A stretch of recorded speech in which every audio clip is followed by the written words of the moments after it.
Assalamualaikum warahmatullahi wabarakatuh. Jumpa lagi dengan saya Tama dalam Ada Apa Gerangan.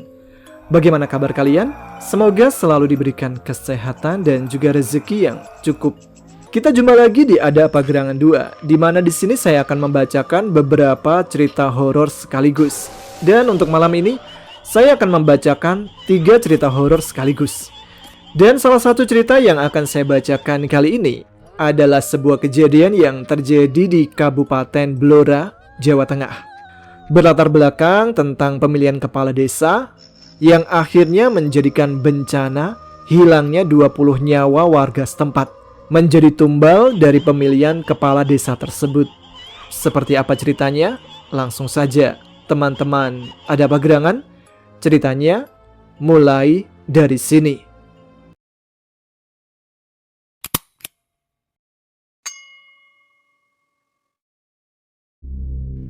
Januari 2010, suasana di desa yang dikenal cukup besar di wilayah Blora belakangan ini terasa lain. Di hampir seluruh sudut desa terdapat pos-pos penjagaan yang masih baru dibuat. Tampak beberapa warga saling bergerombol di sepanjang jalan-jalan desa. Mereka sedang membicarakan sesuatu yang sangat amat serius. Sementara para pemuda duduk menghisap rokok. Mereka selalu mewaspadai jika ada orang asing yang masuk ke desanya. Bahkan, walaupun kenal dekat dengan salah satu warga ataupun sekedar berkunjung ke rumah kerabat sendiri pun tidak luput dari interogasi para pemuda ini. Mereka terlihat sangat berhati-hati sekali dalam menjaga desa. Penjagaan tersebut terpaksa dilakukan untuk mengantisipasi kemungkinan datangnya musibah susulan. Semua itu berawal dari apa yang terjadi sebulan yang lalu, di mana desa mereka menerima pagebluk panjang yang menewaskan 21 orang. Atas pertimbangan itulah, para warga melakukan penjagaan desa dengan sangat ketat. Mereka tidak mau kecolongan lagi. Mereka tidak mau jika orang-orang menyebar pagebluk yang pernah datang sebulan lalu akan kembali lagi dengan bencana yang lebih besar dari sebelumnya. Kisah tragis itu berawal saat terjadi pemilihan kepala desa. Terkait dengan hal itu, banyak berdatangan orang asing dari luar desa masuk ke kampung mereka. Sebagian simpatisan calon kades, termasuk pula para bandar judi yang akan mempertaruhkan jutaan rupiah untuk pilihan mereka. Pada saat itu, hal tersebut dianggap wajar-wajar saja, karena tidak hanya terjadi di desa mereka, melainkan hampir merata di desa lain yang melakukan pilkades, sehingga tidak ada satupun yang merasa curiga. Seandainya di antara mereka ada yang menyebar atau memasang tumbal yang berbahaya, pergerakan itu dianggap biasa saja.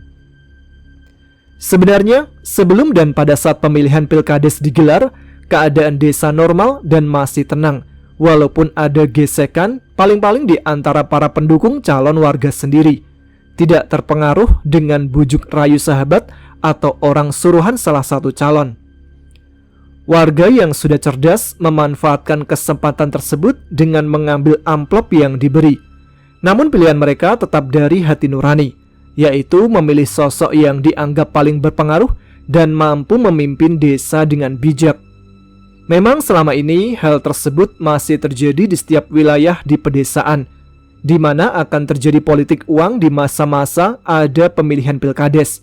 Bahkan terjadi pula pada masa pemilihan anggota dewan ataupun bupati. Dan di saat itulah para warga merasakan ada pesta ketika pembagian uang dilaksanakan. Tidak jarang pula terjadi bom atau istilahnya serangan fajar, di mana ada pembagian uang ulang dalam nominal yang lebih besar, dan itu dilakukan di waktu dini hari, di mana esoknya sudah terjadi pencoblosan. Bagi warga, uang tersebut tidaklah haram karena dianggap sebagai pengganti saat libur bekerja, demi melakukan pencoblosan berapapun nominalnya tidaklah masalah. Di desa tersebut justru geger terjadi setelah usai pemilihan kepala desa. Yanto adalah warga yang menjadi saksi atas keganjilan yang terjadi di mana tepat setelah pesta demokrasi usai, dia melihat dua orang melakukan sesuatu di sebuah tempat keramat di sisi desa. Yanto yang saat itu pulang selepas tengah malam karena usai menemani kerabatnya di rumah sakit. Saat itu sepeda motornya mendadak macet di tengah jalan. Berkali-kali di starter, namun motor tersebut tidak kunjung menyala. Pada akhirnya, dia menuntun motornya melintasi perbatasan desa. Di saat sampai di sisi tempat wingit yang dimaksud, samar-samar ia mendengar suara pelan orang membaca mantra. Yanto sempat merasa takut, namun pada akhirnya dia memberanikan diri mengintip di lokasi tersebut. Yanto pun menyaksikan ada dua orang menyalakan dupa di sana. Sekilas Yanto seperti mengenali salah satu di antara mereka. Menurutnya, orang tersebut adalah salah seorang calon kades yang tak terpilih. Akan tetapi, Yanto tidak mau berburuk sangka. Yanto pun meninggalkan tempat tersebut dengan penuh tanda tanya dan dia juga tidak menceritakan pada warga lainnya yang malam itu masih ramai saling bergerombol. Saat itu, para warga menuntaskan kepuasan dengan amannya pelaksanaan pilkades dan atas terpilihnya kades terbaru tersebut. Keesokan harinya, para warga yang mulai kembali beraktivitas dikejutkan dengan menemui banyaknya kembang telon di sepanjang jalan desa. Karena dianggap tidak mengganggu, maka kembang-kembang tersebut dibiarkan begitu saja, bahkan sampai mengering di depan rumah. Lain hal dengan Yanto yang merasa ada keganjilan setelah apa yang ditemuinya semalam. Yanto mulai berpikir tidak baik, apalagi kembang-kembang tersebut berada di area para pendukung kades baru. Semoga dugaanku keliru, gumamnya dalam hati. Dan Yanto tetap menyembunyikan apa yang disaksikan agar tidak terjadi fitnah dan gunjingan di antara warga tersebut. Seminggu kemudian, suasana desa menjadi sangat mencekam. Musibah yang datang secara tidak terduga membuat warga menjadi sangat was-was. Semua diawali dengan kemunculan serigala putih bermata merah menyala yang dengan lolongan mengerikan dan menakutkan mengitari desa mereka. Kemunculan binatang buas itu selalu oleh seorang laki-laki tua berambut putih panjang, jenggotnya juga panjang sampai ke pusar. Pakaian yang digunakan adalah jubah berwarna hitam pekat. Hampir seluruh warga desa menyaksikan penampakan tersebut, karena di awal kemunculannya, lolongan yang begitu panjang membuat mereka terpusat ke arah suara. Semua warga tidak berpikir jauh kalau serigala putih itu adalah pertanda keburukan. Namun, mereka tetap waspada jika terjadi sesuatu. Namun sayang, kewaspadaan itu tidak dapat dijadikan tameng diri. Setelah sehari kemunculan serigala putih dan kakek tua itu, pagebluk mulai menimpa warga secara beruntun. Satu persatu warga desa mengalami demam yang hebat termasuk BAB. Tubuh mereka kepanasan seperti terpanggang bara api. Kemudian mereka kejang-kejang. Meskipun penderitaan tersebut tidak berlangsung lama, namun selalu berakhir dengan kematian. Musibah gaib itu tidak hanya menyerang orang dewasa saja, bahkan anak-anak yang sudah akil balik menjadi korban juga. Kecemasan para warga memuncak ketika wabah tersebut semakin ganas. Dalam sehari, terkadang lebih dari satu orang yang meninggal dunia. Pembicaraan tentang kades terpilih pun menjadi topik yang gencar diperbincangkan. Mereka beranggapan bahwa kades terpilih telah bersekutu dengan makhluk alam lain sehingga menjadikan tumbal para warganya. Hal itu dikarenakan hanya desa mereka saja yang dilanda pagebluk, tapi di desa lain dalam keadaan aman-aman saja. Mendapat laporan tentang gunjingan para warga, kades terpilih mengundang para tokoh masyarakat untuk membahas pagebluk yang menimpa. Sang kades yang mendapat tudingan miring seakan tidak ingin jika fitnah terus menyebar. Apalagi kerabat dan keluarganya juga mempertanyakan yang membuatnya semakin tersudut. Pada akhirnya, berbagai upaya spiritual pun dilaksanakan demi menyelamatkan jiwa warga. Namun tidaklah membuahkan hasil meskipun beberapa orang pintar yang dianggap mumpuni sudah melakukan bermacam ritual. Kematian masih saja berlanjut baik siang maupun malam hari. Tidak melibatkan para spiritualis saja, beberapa ustadz juga melakukan acara istighosah bersama di lapangan desa. Tapi hal itu tetap saja tidak berpengaruh. "Aku jelas-jelas melihatnya, Ki," ucap Yanto meyakinkan Ki Risman. Setelah melihat ketakutan warga yang berkepanjangan, akhirnya Yanto buka suara dan orang yang diberitahu adalah Ki Risman, seorang penganut kepercayaan kejawen tulen yang kini mulai mempelajari agama Islam. Beliau berniat menggabungkan dua faham dengan arah tujuan hidup yang lebih baik. Bagi Yanto, sosok Ki Risman adalah seorang berilmu yang layak menjadi panutan. Yanto yakin jika Ki Risman akan bertindak tanpa melibatkan orang lain dan tanpa sepengetahuan orang lain juga. Ki Risman sendiri mengakui kalau melakukan ritual secara pribadi, namun beliau tidak mampu menjangkau penyebab pagebluk tersebut, termasuk cara menghentikannya. "Besok malam kita ke sana," ucap Ki Risman kepada Yanto. Malam berikutnya, sekitar pukul 10 malam, Yanto kembali mendatangi rumah Ki Risman. Semua warga memilih berada di rumah setelah melaksanakan acara tahlilan di rumah warga lain yang terdampak pagebluk. Hal itu membuat suasana desa sunyi dan mencekam. Setelah mempersiapkan segala sesuatu yang dianggap perlu, segera Ki Risman mengajak Yanto untuk berangkat. Sebenarnya Yanto merasa sangat cemas dan takut, tapi demi kepentingan umum, Yanto memilih melibatkan dirinya dalam usaha kenyamanan desa. Apalagi Yanto melihat sendiri apa yang dilakukan seseorang di tempat yang ditujunya saat ini. Yanto merasa yakin kalau itu adalah penyebab dari jatuhnya banyak nyawa. Sesampainya di lokasi, Ki Risman menyuruh agar Yanto berdoa sesuai agama Islam, yaitu kepercayaan yang dianutnya. Sementara beliau melakukan ritual dengan duduk bersila di hadapan batu besar di sisi pohon beringin tua. Yanto yang merasa merinding memejamkan matanya demi menghindari ketakutan.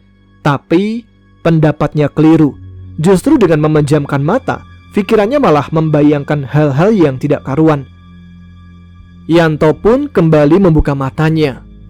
Malam beranjak naik, cahaya bulan masih terang menyinari setiap bagian alam. Yanto gemetar hebat mendengar lolongan serigala. Beberapa saat dari itu, dia melihat sosok serigala putih berdiri tegak di atas batu besar di hadapan Ki Risman. Dalam hitungan detik, serigala putih itu sudah lenyap menghilang tanpa jejak. Disusul kemudian Ki Risman yang batuk dan muntah darah. "Ki, panjenengan gak apa-apa, Ki?" tanya Yanto gugup sambil mendekat. Ki Risman menggelengkan kepala sambil memegang dadanya. Dia memuntahkan sisa darah di mulutnya, lalu bangkit dari bersila. Angin semilir yang semula menyapu pori-pori kini tidak terasa lagi. Begitupun dengan suara binatang malam yang semula bersautan, semua terhenti ke sunyi yang mencekam. Ki Risman bersedekap seolah melanjutkan ritual yang belum usai. Bersamaan dengan suara gemerincing yang tidak jelas, Ki Risman menyudahi perjalanan gaibnya, dan beliau mengajak Yanto segera beranjak meninggalkan tempat tersebut. Yanto mengikuti langkah cepat Ki Risman yang ternyata tidak langsung pulang, melainkan menuju rumah Pak Kades yang terpilih. Di waktu yang mungkin lewat tengah malam itu, mereka mengetuk pintu sambil mengucap salam. "Assalamualaikum." Cukup lama pintu baru terbuka. Mungkin Pak Kades lebih berhati-hati melihat situasi desa. "Ada apa toh? Tengah malam begini memaksa bertamu?" tanya Pak Kades setelah mereka berada di ruang tamu. Mata mereka menjurus pada baju Ki Risman yang ada bercak darah. Kemudian Ki Risman menjelaskan apa yang telah disaksikan Yanto sekitar 2 minggu yang lalu, sekaligus tentang apa yang dilakukan bersama Yanto malam ini, yaitu tentang perjalanan spiritual yang baru saja selesai dilakukan. Beliau menjelaskan bahwa musibah yang terjadi merupakan ulah salah seorang calon yang gagal. Tumbal tersebut merupakan kesepakatan untuk merebut wulung yang harus dibayar dengan nilai yang mahal, yaitu sebanyak 31 nyawa sebagai tumbalnya. Sayangnya, tanpa sengaja, istri si calon telah melanggar apa yang harus dilaksanakan. Malam hari sebelum pencoblosan, yang mana seharusnya dia memasak menggunakan ramuan dari lokasi tersebut, juga memberi minuman yang dicampur dengan air khusus. Jika warga memakan atau meminumnya, maka dalam waktu seminggu akan menjadi tumbal yang disyaratkan. Barangkali saja istri si calon yang merupakan sosok lulusan pesantren merasa tidak berani melakukan hal tersebut. Dia takut akan dosa besar jika melakukannya.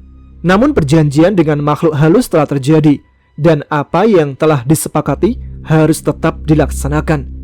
Dari hal itu, si pelaku kembali mendatangi lokasi siluman serigala berada dan meminta agar kematian dialihkan pada para pendukung kades terpilih. Saat itulah Yanto melihat ritual yang dilakukan. "Maaf Pak Kades, kedatangan saya yang tidak sopan ini adalah untuk membahas tentang ritual demi menghentikan ulah siluman tersebut," tutur Kirisman dengan wajah yang mulai pucat. Sepertinya beliau menyembunyikan rasa sakit yang ditahan. Kemudian Kirisman melanjutkan kalau beliau tidak akan sanggup membeli apa yang menjadi syarat, yaitu dengan menyembelih 7 ekor kerbau untuk ditanam di lapangan desa, di mana tempat pencoblosan dilaksanakan. Sedangkan darah segar dari kerbau tersebut disebar di setiap cabang jalan desa, tentu dengan tujuan meminta pertolongan Tuhan serta untuk menaklukkan gangguan gaib. Setelah dilakukan apa yang diminta Kirisman, wabah yang dianggap sebagai pagebluk itu mendadak berhenti. Warga yang semula sakit tersembuhkan setelah ritual dilaksanakan. Apa yang telah dituduhkan pada kades terpilih segera dicabut. Mereka merasa menyesal karena telah menuduh dengan berprasangka buruk. Setelah dihitung-hitung, warga yang meninggal dunia mencapai 20 orang hanya dalam waktu seminggu. Tanpa sepengetahuan warga, sebenarnya di malam saat bersama Yanto, Kirisman telah melakukan perlawanan dengan siluman serigala putih dan sosok kakek tua yang menggembalakannya. Sekuat tenaga, Kirisman mencoba menghalau hingga sampai muntah darah akibat diserang. Hingga akhirnya beliau menawarkan perjanjian dan menyelamatkan warga yang lain, dan penyembelihan kerbau itulah yang menjadi pengganti para tumbal tersebut. Kirisman berharap bangsa lelembut itu tidak mengingkari janjinya. Sedangkan dalang dari semua itu, yaitu calon kades yang gagal, pergi meninggalkan desa bersama keluarganya. Setelah desa kembali aman, warga pun ramai memperbincangkan hal tersebut. Mereka kembali beranggapan kalau calon itulah yang telah melakukan teror pagebluk. Di sisi lain, baik Yanto maupun Pak Kades merahasiakan tentang tokoh yang ramai diperbincangkan. Pak Kades malah menutupi aib saingannya dan berharap warganya tidak terus memperbincangkan.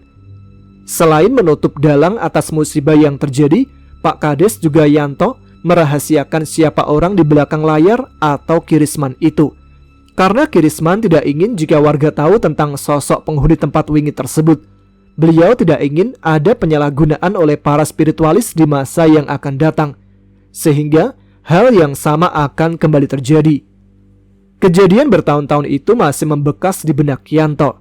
Setiap kali terjadi pemilihan kepala desa, dia merasa was-was jika kejadian yang sama akan terulang lagi. Begitu pula di hari ini. Dia hanya terdiam dan memilih tidak ikut campur dalam urusan calon kepala desa. "Assalamualaikum. Kamu sudah nyoblos, Yan?" Teguran Kirisman membuatnya terhenyak kaget. Setelah menjawab salam, dia pun beranjak menuju lapangan bersama sang spiritualis, sosok yang sangat dikaguminya. Sepanjang perjalanan, mereka mengobrol tentang kejadian di masa lalu tersebut, karena mungkin suatu saat anak cucunya harus diberitahu agar mereka lebih mawas diri dalam setiap langkah yang diambil. Itu dia cerita yang pertama untuk malam ini. Kita langsung lanjut saja dengan 2 cerita selanjutnya. Kali ini cerita yang kedua adalah sebuah cerita tentang rumah tua yang misterius yang ada di daerah Sulawesi Utara kalau nggak salah ya. Dan ada satu lagi sebuah cerita tentang rumah yang dihuni oleh kuntilanak. Sama-sama rumah menyeramkan nih. Baiklah, langsung saja kita simak ceritanya. Teman-teman ada bagerangan? Ceritanya mulai dari sini. Aku langsung rebahan di kursi tamu sesaat setelah sampai di rumah. Aku lihat angka pada jam dinding menunjukkan waktu 9 malam kurang 12 menit. Pekerjaan hari ini benar-benar menguras tenaga, sampai-sampai aku tidak ingat waktu. Aku menguap, lelah sekali rasanya.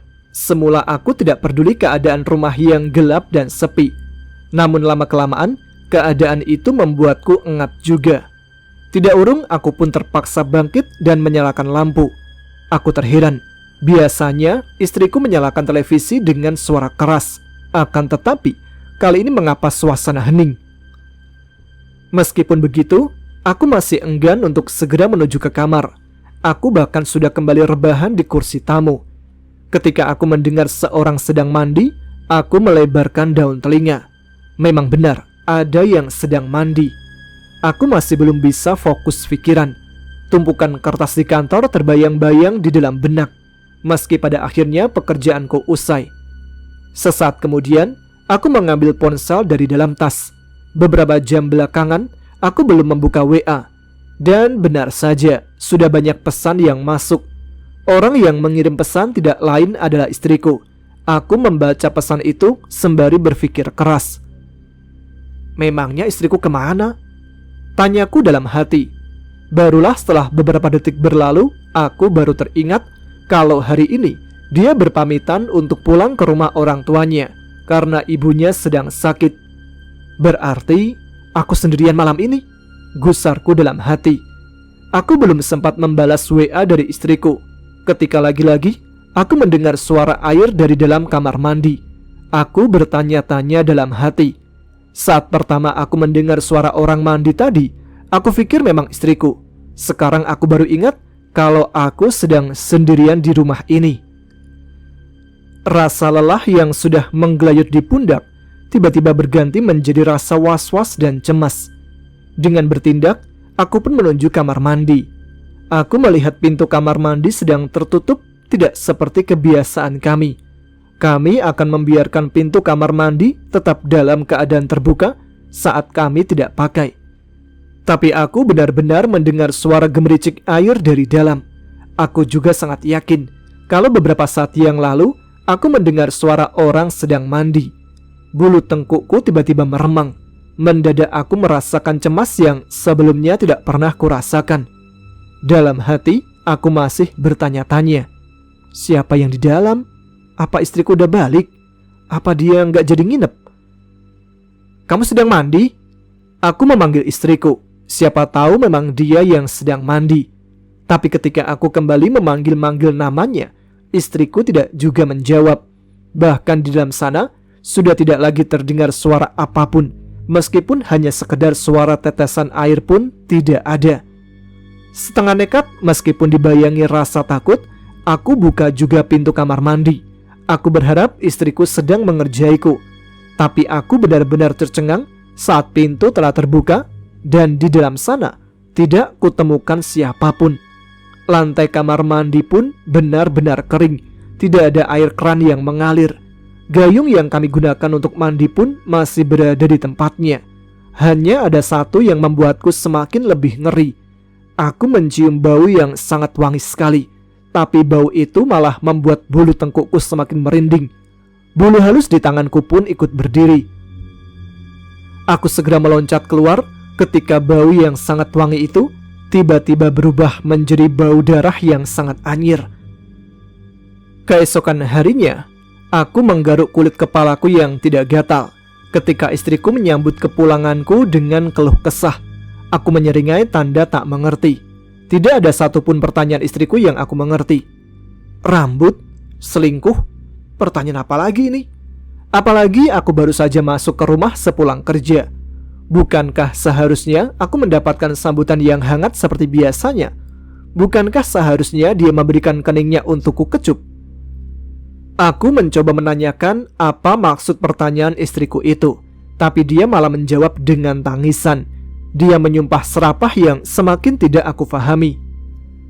Aku juga tidak mengerti ketika dia sudah mengemasi pakaiannya begitu saja. Masih dengan lembut aku mencoba menanyakan apa yang terjadi. Tapi pertanyaan lembutku malah dia balas dengan lemparan sebuah benda yang tidak ku mengerti. Setelah ku amati, ternyata itu adalah segumpal rambut. Itulah masalah yang membuat istriku marah. Dia menganggap kalau aku telah berselingkuh ketika dia menjenguk ibunya kemarin, karena rambutnya tidak sepanjang itu. Dan aku malah ikut terkejut ketika melihat beberapa helai rambut yang sangat panjang berada di tempat tidur kami. Aku lalu paham, kini istriku menuduhku telah membawa wanita lain, dan dia menuduhku telah tidur dengannya. Hal mana tuduhan itu membuatku susah untuk menjelaskan. Bagaimanapun aku menjelaskan, rambut yang sangat panjang itu telah dijadikan bukti bahwa aku telah berselingkuh, padahal aku sendiri tidak tahu dari mana rambut itu berasal. Bagaimana mungkin aku membawa wanita lain? Sedangkan istriku pun sudah sangat cantik jelita bagiku. Istriku pergi tanpa mengeluarkan sepatah kata pun. Aku sudah berusaha mencegah dan memintanya untuk bersabar. Aku mengatakan kepadanya, semua bisa aku jelaskan. Ini tidak seperti yang dia kira. Namun nyatanya semua percuma. Istriku berada dalam puncak kecemburuan. Dia sedang sangat marah. Aku yakin wanita saat sedang marah tidak akan pernah bisa melihat sebuah kebenaran. Maka aku biarkan saja dulu istriku pergi. Yang penting aku memang tidak melakukan hal-hal seperti yang ditunjukkan olehnya. Ketika berada di kantor, keesokan hari pikiranku tetap saja tidak bisa aku ajak untuk fokus. Beberapa kali aku harus minta revisi atas kesalahanku dalam mengerjakan tugas kantor. Bahkan lebih fatal, beberapa kali aku salah memasukkan angka tagihan pada customer, sehingga tagihannya seharusnya bisa masuk hari itu terpaksa terjeda karena aku harus kembali merevisinya. Melihatku kepayahan, tidak urung rekan kerjaku menanyakan juga apa yang sedang terjadi. Dari pertanyaan itulah mulanya aku menjawab bahwa aku hanya kelelahan saja. Tapi ketika rekanku langsung bertanya, "Kamu sedang ada masalah kan sama istrimu?" Aku pun dibuat terkejut. Akhirnya aku mengiyakan dan akan menceritakan masalah pribadi itu ketika pulang nanti, dengan ditemani segelas kopi dan kepulan asap rokok. Aku pun menceritakan apa yang sedang terjadi. Dimulai dari saat aku mendengar suara orang mandi, sampai kemarin sore ketika istriku menyambut dengan kemarahan yang meluap-luap. Aku juga menjelaskan adanya beberapa helai rambut yang sangat panjang, yang mana secara kebetulan rambut-rambut itu tergeletak di kamar tidurku. Padahal semenjak aku mengontrak rumah itu selama 1 bulan ini, belum pernah sekalipun aku menemui hal ganjil yang tidak aku fahami. Dan sialnya, rambut-rambut itulah yang dijadikan bukti oleh istriku kalau aku telah berselingkuh. Kawanku pun tersenyum. Arek malang itu rupanya faham dengan permasalahan yang sedang menimpaku. Dia lalu menepuk-nepuk pundakku. Senyumnya yang masih mengembang membuatku tersipu. Dalam hati aku mengumpat, tidak seharusnya aku menceritakan masalah rumah tanggaku. Ah, bodohnya aku. Aku sudah paham akar permasalahan yang kamu hadapi. Gini aja, kalau diizinkan, nanti malam aku akan menginap di rumahmu. Nanti kamu juga akan tahu apa yang menjadi titik awal masalahmu. Gimana? Tanya kawanku itu. Aku pun mengangguk. Aku sudah terlanjur menceritakan masalah rumah tanggaku. Biar saja aku turuti perkataan kawanku. Siapa tahu dia memang bisa membantu menyelesaikan masalahku. Malam itu kawanku menginap di rumah kontrakanku. Dia pula lah yang membangunkan aku sekitar pukul 2 dini hari. Dia mengajakku untuk sholat tahajud lebih dahulu. Setelahnya entah doa apa yang dia baca. Dia lalu minta izin untuk mengusap wajahku. Tentu saja aku hanya menurut. Kawanku memintaku untuk menarik nafas panjang, lalu dia menyuruhku untuk melihat ke sekitaran rumah. Aku masih menurut meski aku belum tahu apa tujuannya. "Lihat di sana," kata kawanku sambil menunjuk ke arah pojok rumah dekat kamar mandi. Aku mengarahkan mata ke arah yang ditunjuk oleh kawanku. Awalnya aku hanya melihat tembok rumah, tidak ada yang lain. Namun ketika dalam beberapa kali kedipan mata, aku benar-benar merinding dibuatnya. Di sudut rumah itu telah berdiri sosok perempuan berpakaian putih dengan rambut panjang sepinggang. Perempuan itu hanya mematung berdiri menyamping, sehingga aku tidak bisa melihat wajahnya. "Kuntilanak?" tanyaku spontan meski dengan gelagapan. Kawanku berucap, jika rambut perempuan itulah yang ditemukan oleh istriku, sehingga menjadi gelap mata dan spontan menuduhku berselingkuh. Yang jelas, sekarang aku sudah melihat sendiri sosok yang menghuni rumah ini.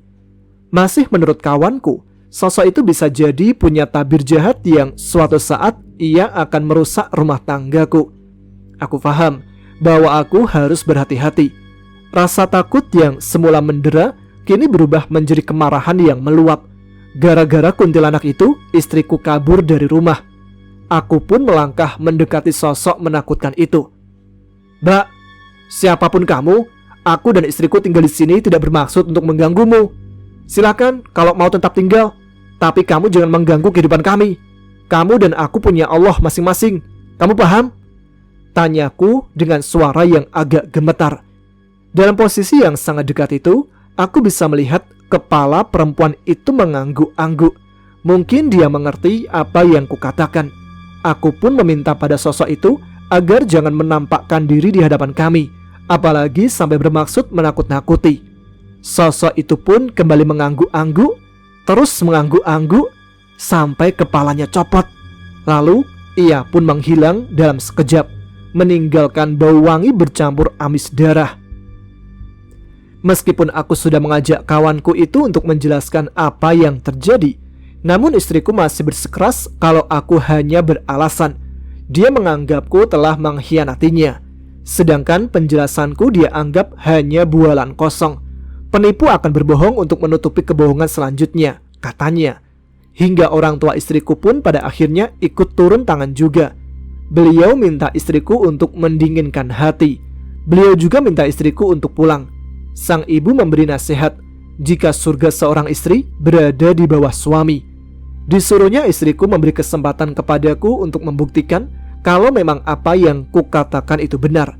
Istriku harus mohon ampun dan harus minta maaf jika memang terbukti.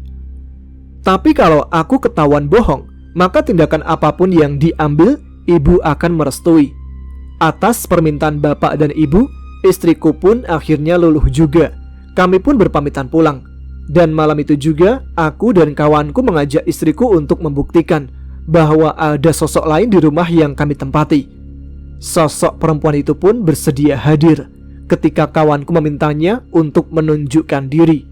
Istriku yang sudah dibuka mata batinnya pun ketakutan luar biasa setelah melihat sosok perempuan itu. Aku pun sempat dibuat gemetar ketika sosok itu menunjukkan wajahnya. Kulit dan daging pada separuh wajah telah hancur berantakan. Darah mengalir dari wajah itu. Namun, di separuh bagian wajah yang lain terlihat betapa wajah itu sangat cantik dengan tatapan mata yang lentik menggoda. Tapi tentu saja, baik aku dan istriku tidak sanggup untuk menatapnya lama-lama. Ada rasa ngeri yang tidak dapat kami ungkapkan. Istriku pun tumbang setelah sosok itu lenyap dari pandangan kami.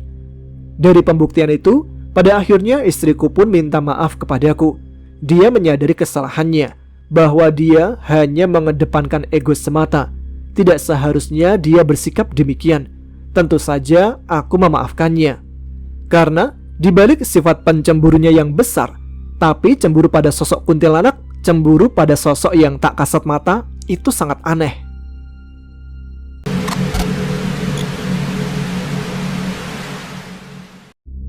Kisah ini bermula pada tahun 2017 silam.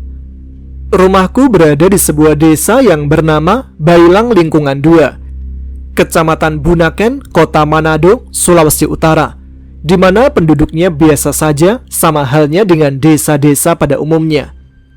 Aku memiliki sebuah pekerjaan sampingan, yaitu sebagai tukang ojek, karena aku tidak ingin menjadi seorang pengangguran dalam jangka waktu lama setelah lulus sekolah. Aku memiliki banyak kerabat di desa tetangga yang bernama Desa Cempaka, yang berjarak sekitar 2 km dari rumahku. Aku bisa saja berjalan kaki ke sana atau menggunakan sepeda motor milikku.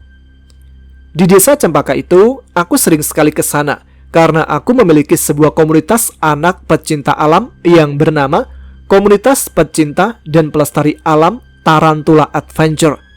yang kami bangun bersama kawan-kawanku.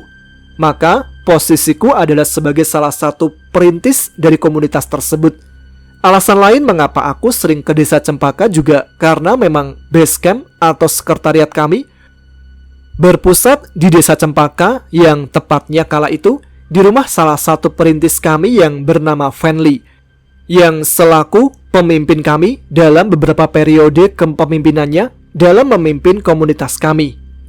Bermula pada siang hari di mana kami telah mengatur jadwal untuk rapat mingguan di base camp untuk membahas penerimaan calon anggota generasi berikutnya. Siang itu, aku seperti biasa hanya berpakaian rumahan saja dan memutuskan ke Desa Cempaka untuk datang awal sebelum mulainya rapat mingguan. Singkat cerita, rapat pun segera dimulai. Mengingat jumlah anggota yang hadir telah memenuhi persyaratan rapat, yaitu jumlah kehadiran anggota melebihi 50% dari jumlah anggota rapat yang diundang. Siang itu, cukup lama kami melalui proses berjalannya rapat rutin mingguan hingga tak terasa hari sudah petang menjelang malam. Tepatnya pukul 5:45 waktu Indonesia Timur. Dan akhirnya rapat pun selesai dan disepakati oleh para anggota rapat antara lain Febri, Fanly, Reza, Andika, Indra, Ivan, Billy, Rico, dan aku sendiri yang bernama Aril. Beberapa dari kami ada yang memutuskan untuk langsung kembali pulang usai berjalannya rapat rutin mingguan. Yang tersisa hanya ada aku, Fanly, Rico, Reza, Febri, dan Andika. Oh ya, perlu diketahui ya, yang bernama Febri ini bukanlah wanita, tetapi seorang pria. Kami yang masih tetap di base camp atau sekretariat kami masih asik mengobrol dan bercanda gurau.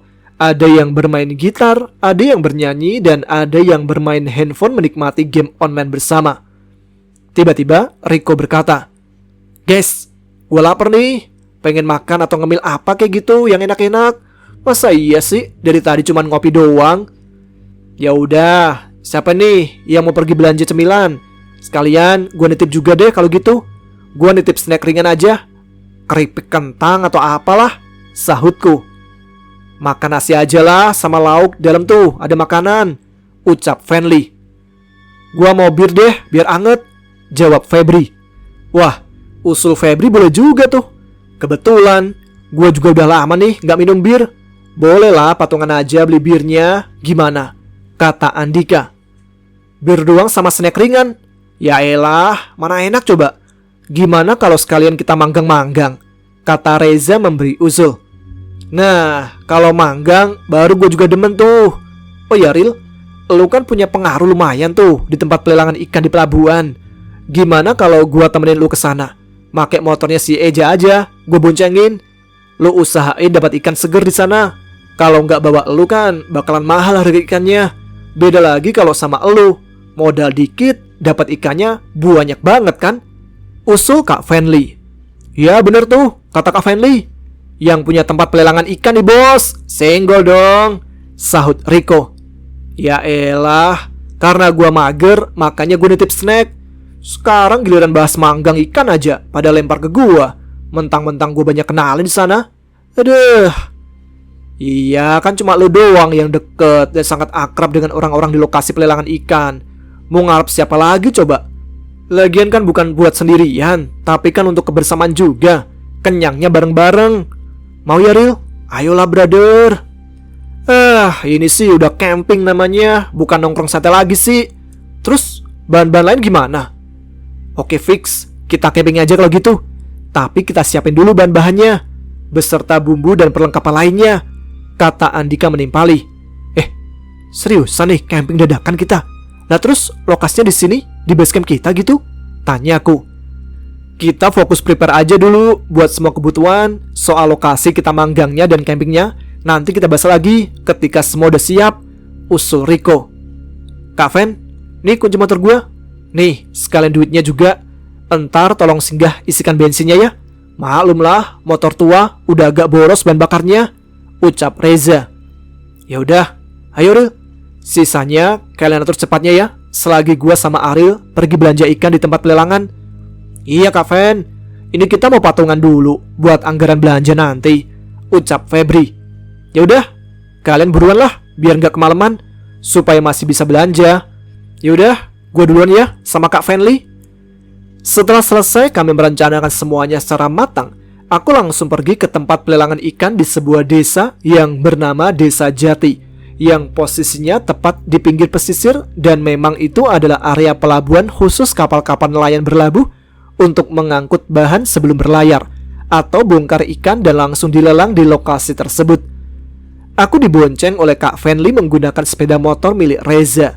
Oh iya, alasan kenapa kami semua memanggilnya dengan kata Kak, karena dari semua jumlah anggota personil kami, hanya Kak Fenly lah yang umurnya terpaut cukup jauh dari kami semua. Bahkan bisa dikatakan perbedaan umurnya sekitar 5 tahun lebih tua dari kami.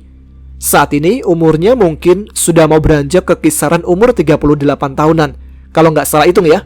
Oleh sebab itu, wajar saja jika seluruh anggota kami sering memanggilnya dengan sebutan Kak Fenly.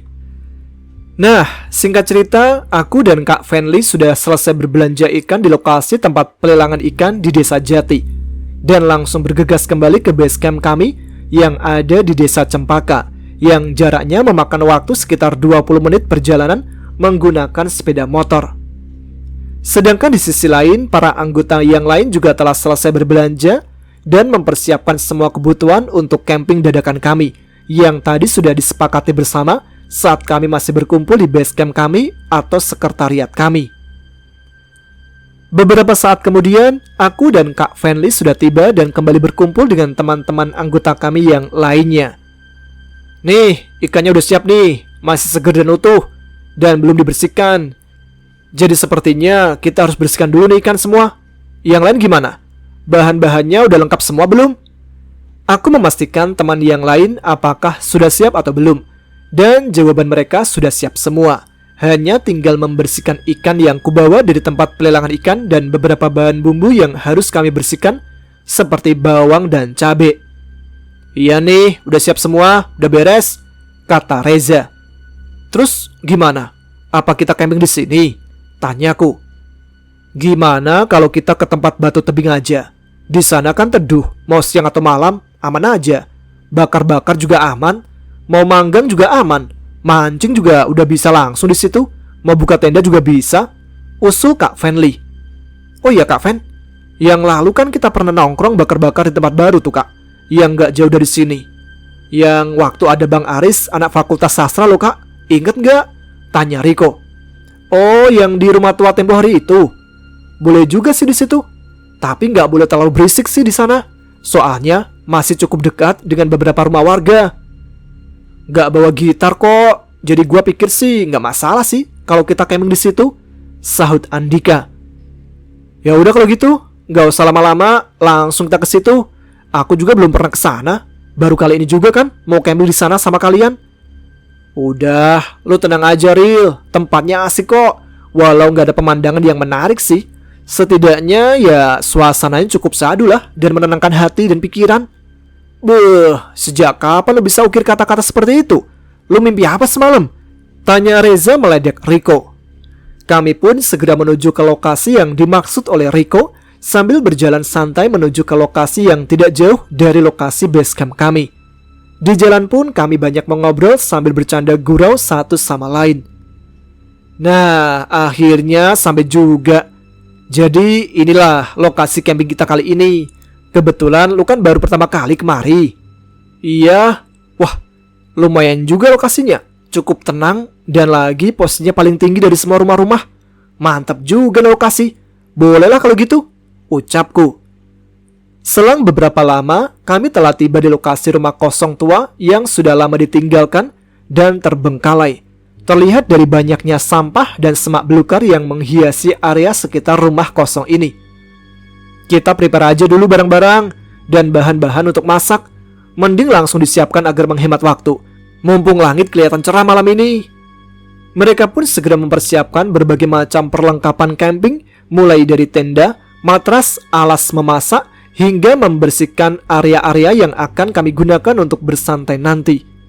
Sementara di sisi lain, mataku segera tertuju pada sebuah jendela yang ada di rumah tua itu, dan berusaha mengintipnya ke dalam. Karena kaca jendelanya berwarna hitam gelap, maka harus merapatkan wajah ke jendela tersebut agar aku bisa menerawang ke interior rumah tua ini. "Woi, ngapain lu situ, Rul? Gak ada cewek bohai di dalam, gak perlu lu intip," kata Reza yang sempat mengagetkanku dengan teriakannya barusan dan menegurku dengan candaan ringan. "Ah, elu, ngagetin orang aja." "Enggak lah, gue cuma penasaran aja isinya, ada apa aja di rumah ini. Toh ini baru pertama kalinya gue kemari, jadi wajar dong kalau gue kepo, penasaran sama area ini." "Oh iya, kalau mau masak air nanti, airnya dari mana? Apa harus balik ke base camp buat suplai air dari sana?" tanyaku. "Tuh, di belakang bangunan rumah tua itu, lu ikutin aja tuh jalan dari sebelah kanan, muter ke belakang. Di situ ada satu toilet dan satu kamar mandi. Keduanya akses air krannya masih lancar dan bersih juga kok. Mau mandi boleh, mau BAB juga boleh, mau dipakai airnya buat masak juga boleh." "Oh gitu ya, wah asik dong, gak perlu sistem hutan rimba, sumber airnya memadai. Oh iya Kak Fen, aku izin mau lihat-lihat ke belakang ya." Iya silahkan, hati-hati, semaknya pada tinggi, banyak sampah pecahan botol, perhatikan jalannya." "Iya Kak, makasih diingetin." Kemudian di saat yang lainnya sedang sibuk menyiapkan segala sesuatu untuk camping kami, aku kini berjalan mengelilingi area rumah tua ini, sekalian ingin melihat langsung area kamar mandi dan toilet di bagian belakang rumah tua ini. Begitu sampai di bagian belakang bangunan rumah tua ini, benar saja, kudapati ada satu toilet dan satu kamar mandi lengkap dengan klosetnya. Dan area itu ternyata terpisah oleh bangunan rumah tua ini. Aku mulai berpikir sejenak membayangkan pada masa rumah tua ini masih difungsikan. Namun beberapa kali kubayangkan, imajinasiku tak mampu berpikir sampai ke situ, sehingga aku pun memutuskan kembali ke area depan rumah tua. "Lalu kemana aja, Ril?" tanya Andika. "Enggak, gue cuma lagi kepoin area bangunan rumah tua ini. Agak aneh aja sih, gak sinkron sama logika." "Udahlah, gak usah lu pikirin, bahasnya ntar aja. Sekarang, udah, bagian lu nih buat manggang. Ikannya tadi udah dibersihin dan bumbu-bumbu juga udah disiapin. Nasi juga lagi dimasak tuh sama si Reza. Ya udah, gua tinggal dulu ya. Buruan lah, panggang ikannya. Gua mau ambil beberapa botol bir dulu di dalam tenda." "Oh, oke. Bawain gue sebotol bir ya, biar gak kering tenggorokan." "Oke, tenang aja, semua bakal kebagian."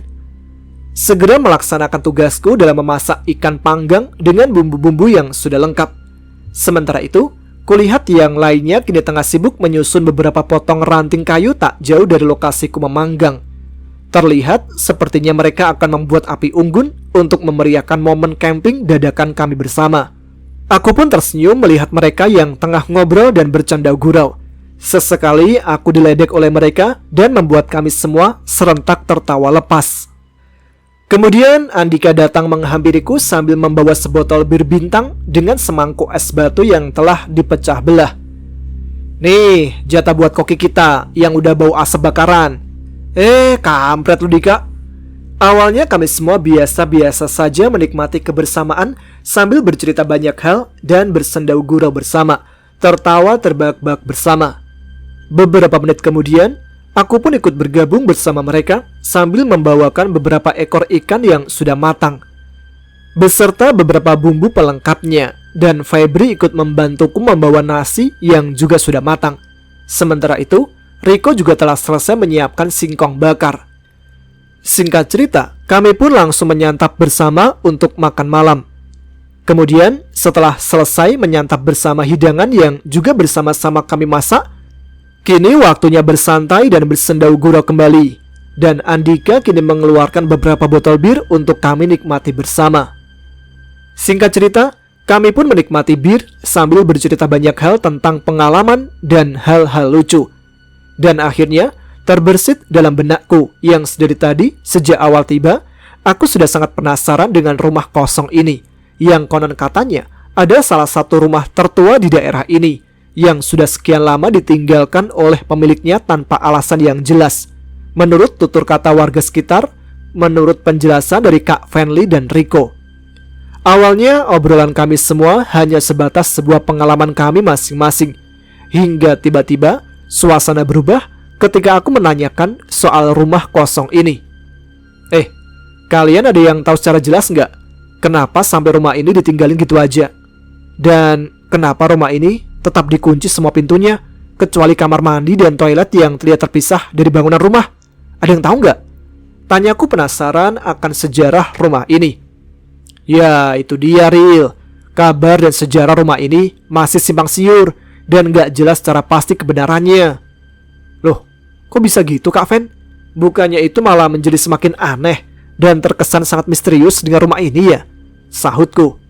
Ya, macam-macam sih gosipnya. Ada yang bilang bahwa rumah ini peninggalan salah satu warga lokal dari zaman penjajahan Belanda. Ada yang bilang tanah rumah ini adalah tanah sengketa. Ada yang bilang pemilik rumah ini sudah tiada dan sengaja dibiarkan oleh keluarganya yang ditinggalkan. Ya, banyak deh gosip beredar di masyarakat. Makanya tadi ku bilang masih sangat simpang siur. Emangnya kenapa nanyain itu, Ril? Mau uji nyali? Tanya Reza. Ih, siapa juga mau uji nyali? Hah, canda, Ril, gak usah baper. Bentar ya, gua pergi dulu.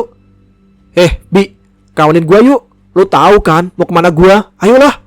Yoi, ayolah, jawab Febri. Lalu mereka berdua segera pergi berboncengan menggunakan sepeda motor milik Febri entah kemana. Di sisi lain, kami kembali melanjutkan obrolan sambil kembali panggang singkong dan panggang ikan karena jumlah ikan segar yang kubelanjakan tadi cukup banyak dan berlimpah, sehingga masih banyak sekali tersisa. Terlihat Kak Fenly sudah mulai teler, mungkin pengaruh bir yang dari tadi diminumnya. Ku perhatikan dari tadi sehingga tak heran jika Kak Fenly sudah terlihat mulai teler, diikuti oleh Riko juga demikian. Bahkan mereka semua yang tersisa, kini hanya aku yang belum teler. Mungkin karena memang aku tidak meminum bir begitu banyak, sehingga wajar saja jika akulah yang tersisa belum teler. Awalnya aku biasa saja sambil tetap memanggang ikan sambil menunggu kembalinya Andika dan Febri. Aku tahu betul mereka pasti pergi berbelanja lagi, menambah bir lagi.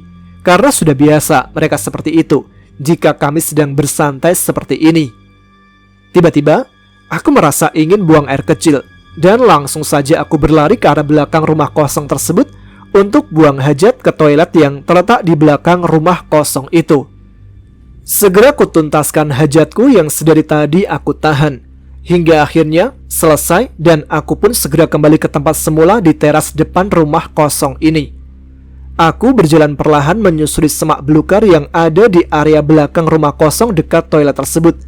Namun, tidak berapa lama kemudian, aku mendengar suara-suara aneh seperti sebuah langkah kaki yang berada tepat di belakangku. Awalnya aku merasa biasa saja. Mungkin saja itu hanya sebatang ranting kering yang tak sengaja aku injak saat melewati bagian semak belukar. Akan tetapi, suara langkah itu semakin jelas dan terdengar seperti sebuah suara dengusan nafas seseorang yang memburu. Lambat laun semakin mendekatiku dari belakang, hingga semakin mendekat lagi, dan akhirnya aku segera berlari ke depan tanpa menatap ke arah belakang. Setibanya kembali di teras depan, aku masih memikirkan apa yang baru saja aku alami, dan siapakah yang ada di belakangku tadi. Lalu aku segera menenggak bir dengan sangat banyak, berharap dengan begitu dapat menenangkan kepanikanku, meskipun sesaat. Saat aku sedang menenggak begitu banyak bir, tiba-tiba kembali terdengar suara aneh dari dalam rumah kosong tersebut, yaitu suara langkah kaki seseorang di dalam sana. Suara tersebut lebih mirip dengan suara langkah kaki yang tidak menggunakan alas kaki berupa sendal atau sepatu. Dan suara itu sangatlah jelas terdengar bagiku. Aku terdiam sejenak mencari tahu dari mana arah suara tersebut. Namun karena rasa ingin tahu yang begitu besar, sehingga aku memberanikan diri untuk sendirian mencari sumber suara tersebut. Perlahan-lahan aku melangkahkan kaki dan berusaha agar suara langkah kakiku tetap senyap, tidak lebih keras suaranya dari suara langkah kaki aneh tersebut. Langkah kakiku berhenti tepat di depan jendela rumah kosong itu, dan ku beranikan diri untuk mengintip dari kaca jendela tersebut. Ternyata tidak ada apapun di dalamnya selain tumpukan sampah dan beberapa potongan kayu lapuk yang berserakan di dalamnya. Sehingga aku usaikan mengintip di jendela tersebut dan sempat berpikir kembali. Bukannya tadi aku ngintip di sini dan gak ada penampakan apa-apa. Terus kenapa kali ini bisa kelihatan ya? Lalu aku terdiam sejenak dengan alis yang mengkerut. Aku kembali memastikan apa yang kulihat barusan. Aku langsung mengintip kembali lewat kaca jendela yang terkunci pada rumah kosong itu. Namun, alangkah terkejutnya aku. Sebuah wajah anak perempuan berambut panjang dan usang kini sedang menatap tajam kepadaku dari balik jendela kaca tersebut dengan lelehan bercak merah di wajahnya. Dan kepalanya sontak membuatku terkejut setengah mati. Hingga saking ketakutannya, aku langsung berlari meninggalkan temanku yang teler dan langsung mengambil sepeda motorku di base camp, langsung ngebut menuju rumah untuk pulang karena sudah ketakutan melihat apa yang baru saja aku lihat di balik jendela rumah kosong tersebut. Baik, itu dia 3 buah cerita mistis yang bisa saya bacakan untuk malam ini. Semoga teman-teman sekalian bisa terhibur ya. Terima kasih untuk teman-teman sekalian yang sudah menyimak episode kali ini. Silakan subscribe bagi yang belum, share videonya, like bila kalian suka, dan tentu saja tuliskan komentar, tunjukkan eksistensi kalian. Dan juga untuk teman-teman yang ingin pengalaman mistisnya dibacakan di sini, bisa dikirimkan ke email kami adaapagerangan20@gmail.com atau bisa DM kami di Instagram @aagchannel. Oh ya, jangan lupa juga follow akun TikTok kami di @tamaAAGC. Nantikan saya live di sana untuk membacakan cerita-cerita yang akan tayang pada episode Ada Apa Gerangan. Dan juga mungkin kalian bisa request cerita yang akan saya bacakan. Mungkin sentot atau yang lainnya. Nah, cukup untuk malam ini. Saya Tama harus pamit. Kita jumpa lagi di episode selanjutnya. Selamat malam, selamat beristirahat. Wassalamualaikum warahmatullahi wabarakatuh.